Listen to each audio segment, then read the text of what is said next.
Hey, I've been telling a few stories. Some of them, they sound like I'm clowning around a little bit. I'm not really, but some of them are a little funny. A lot of you guys were hysterical laughing. This one's a little more serious. There was an underboss, the Cavalcanti family. That's a family that's been right over the border in Jersey. And Johnny Amato. And he was the underboss of the family while I was the underboss. And he was killed. The reason he was killed is that he had a girlfriend who told people that they went to a swingers club and she was with a couple of guys, and when she was done, when she went looking for him, she looked down the hall and there he was on his knees sucking a dick. She told people, they went to the boss, and they killed him. Now, while I was in prison, there was a guy named JB. He was a little older than me. He was a heavyweight in the Gambino family, big earner, lived upstate New York, not from Brooklyn or the city, but I was an orderly in a library. And we would go in there to dim the lights and have a cup of coffee, a few guys. So we went in the library, and JB was there, and this guy, Baggs from Chicago, street guy, was there. And JB was telling the guy from Chicago about the story of him being gay and how he was killed and all of this stuff. And I was listening to it. And he was telling the guy from Chicago, we're not supposed to do things like that. We're not supposed to deal with it. So it was justified that he was killed and somebody else took his position. And then he turned to me and he said, Sammy, you were out and you were the underboss at that period of time. And you actually complained about this whole thing, didn't you? I said, yeah, I did. Why? I said, you believe that because he was gay, that's a killing offense and we should kill him. Oh, yeah, of course. I said, you're going to get out a little bit earlier than I am, a year or two. He really never got out. He died in prison while I was there. So I told him, you got a son and a daughter and kids waiting for you, right? Yeah. And when you get home, if your son comes over to you and tells you that you've been gone for quite a while, I want to tell you that I'm going to come out of the closet, so to speak, and I'm gay. Are you going to kill him? Come on, Sammy, it's my son. All right, I understand. How about if your daughter comes over to you and tells you the same thing, that she's gay? You're going to kill her? Come on, Sammy, it's my daughter. Of course I wouldn't do that. But you would kill your brother. When we become friends of ours, we're brothers, bro. So your brother did this. Supposedly he did it. You're going to kill him. Or you're justified with that. You're cool with that. Sexual things are not a killing offense. We don't just kill everybody who makes a mistake or does something. Now, I do agree with you, he can't be the underboss any longer. Not even a captain. He would have to be reduced down to a maid guy and tell him, listen, whatever you do, put some shade on it. Stay in your fucking house behind closed doors. We don't give a fuck what you do. But don't run around flaunting what you're doing and exposing and embarrassing our life.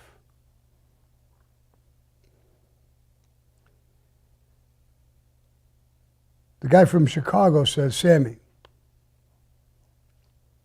if you would have sat on that thing, what would you have done? How would you have handled it? similar to what I just said. I said I'd take it a step further. I'd make an appointment with him in the basement of a house. I would get her. She's the one who said he did this. And I would bring her in. I'd put him in another room. I would ask him, you're not going to get killed. You'll be taken down. But I want you to tell us the truth. Did you do this? You'll be taken down. You'll be put on the side. You'll never be hurt. You'll never be abused. Nothing will ever happen to you. If you lie, we believe you're lying. When she comes out and tells her side, we'll kill you. We'll put this gun on the table. It's there for a reason. That's the gun we'll use on you. Now, one thing I will say is that she made a statement. She's not one of us. She's not a brother. She's not a friend. We don't take her word over a brother's word. But she might be telling the truth. I don't know. But you could make that decision now. She don't have to come into this room and hear this, be any part of it. I know you must be mad at her. But it's up to you to make a fucking decision here. If you want her to come out, you're going to make your case in front of us. We'll listen to it very carefully. And then we'll listen to her case. If we think you're lying, we'll kill you with that gun.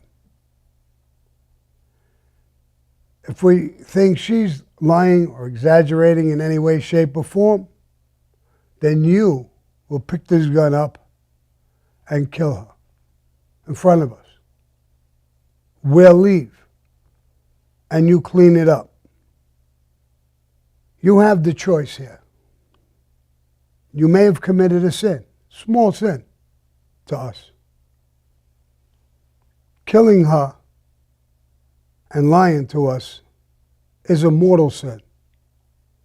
If we ever find out that you lied to us, even to the point covering your lie that you would kill an innocent person, you may not like her for what she did. And I want you to know, once she steps into this room and we hear her case, whether we believe her or not, she's not one of us, and she must be killed. Either way, she's going to die. If it happened and you tell the truth, she'll never come in this room. She'll go. It's completely and totally up to you.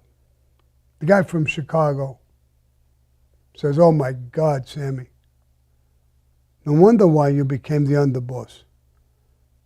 You really should have been the boss of the family." That's Cosa Nostra. 1,000%. I've never heard it come out of somebody's mouth like this. You're right, my friend. I'm not smart. I just abide by Cosa Nostra, the rules. There's honor in this thing. What you did, I don't know why it offended anybody to that degree. My true feelings, I'm telling JB, is that someone wanted that seat.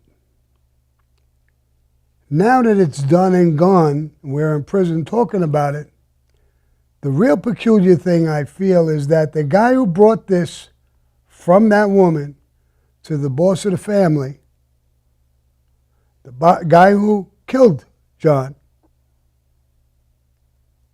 is the guy who took his seat. Do you think at any point, JB, that his real motive was to sit in that seat and he found an excuse to get rid of him? The guy from Chicago just was thrown back.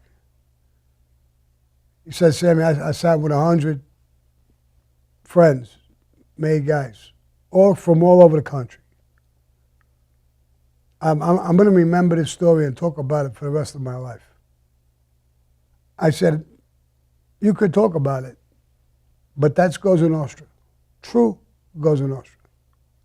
We're not fucking animals. We're not killing every fucking person we get our hands on. We may threaten them. We may do a lot of things.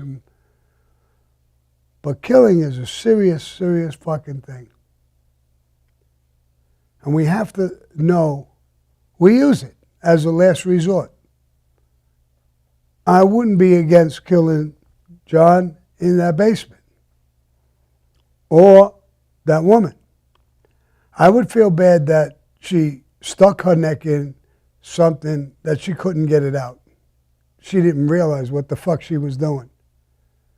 And I don't look at her as some innocent woman. She's in this swingers club, banging two guys. She comes out. She sees what he's doing. Let's just say it's true. What'd you get so mad at? You were done. He was fucking around.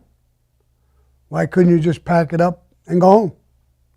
But you chose to hurt him for whatever reason. So I have no mercy on her or sympathy that she'll die. But I wasn't the ruling party on this decision. I found out later. I happened to like him. He seemed like a tough guy to me. I'm involved in 2 or 3 murders with him. In conversations, he was an underboss, I was an underboss. Messages and different situations went back and forth, and he always seemed manly to me. I never went out with him, so I have no idea what his hidden personality was, if he had one. But I don't like the whole fucking story. Later on, like I told you, JB died. Got sick, went to the hospital for a while. The unit manager called some people together and told us, JB's not coming back. He didn't make it. And I guess that's the end of the story. It's a sad story in a way. And I hope you learned something, how Cosa Nostra is supposed to think, act towards people. You may not like what some people do. You could avoid them if you want. But killing them or in that way is not something we do. It's against our life. Adios, amigo.